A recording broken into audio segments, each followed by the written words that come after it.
हम अध्ययन कर रहे हैं आईएएस मेंस जीएस 2012 का पेपर कृषि अर्थव्यवस्था से संबंधित क्वेश्चन था। पर्माकल्चर से क्या तात्पर्य है? कम से कम 3 ऐसे सामान्य उदाहरण बताइए जहां पर्माकल्चर संकल्पनाएं इस्तेमाल की जा रही हैं। आंसर, पर्माकल्चर का तात्पर्य सतत या स्थायी कृषि से है। किससे है? सतत या स्थायी कृषि। इस टर्म का प्रयोग पर्माकल्चर का सर्वप्रथम डेविड हाल्मग्रेन ने किया था और ऑस्ट्रेलियाई पर्यावरणविद बिल मोजिसन ने इसे लोकप्रिय बनाने में योगदान दिया था। पर्माकल्चर का तात्पर्य उस कृषि पद्धति से है जिससे पर्यावरण सुरक्षा एवं मानवीय आवश्यकताओं की समग्रता से पूर्ति दोनों लक्ष्यों की प्राप्ति हो सके। इसकी पर्यावरण सुरक्षा और मानवीय आवश्यकताओं की समग्रता से पूर्ति दोनों लक्ष्यों की प्राप्ति हो सके। यह एक प्रकार से भू उपयोग का नियोजन संबंधी दर्शन है जो 3 मान्यताओं पर आधारित है। एक तो है पृथ्वी की सुरक्षा और अधिशेष का पुनः निवेश। पर्माकल्चर के 3 सामान्य उदाहरण हैं। एक तो है कृषि वानिकी, और यह न केवल फसलों की सुरक्षा से संबंधित है बल्कि यह वानिकी के द्वारा पर्यावरण संतुलन, मृदा संरक्षण,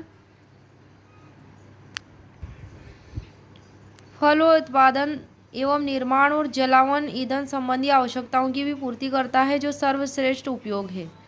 दूसरा है रेन वाटर हार्वेस्टिंग।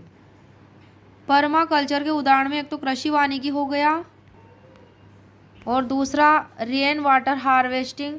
वर्षा के जल को जो अपवाह क्षेत्र में जाकर नष्ट हो जाते हैं उनको एकत्रित करके सिंचाई के लिए इस्तेमाल करना।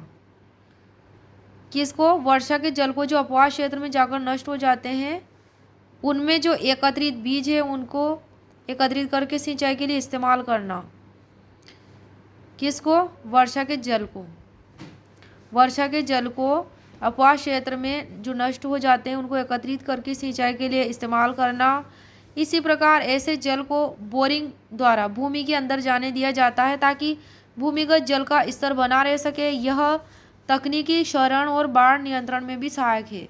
तीसरा पॉइंट है पौधे के अपशिष्ट का उपयोग। हार्वेस्टर से फसल कटाई के बाद चारा, भूसा, पुआल, जड़ें, डंठल आदि खेत में ही रह जाते हैं जो अगली फसल के लिए उपयोगी उर्वरक होते हैं।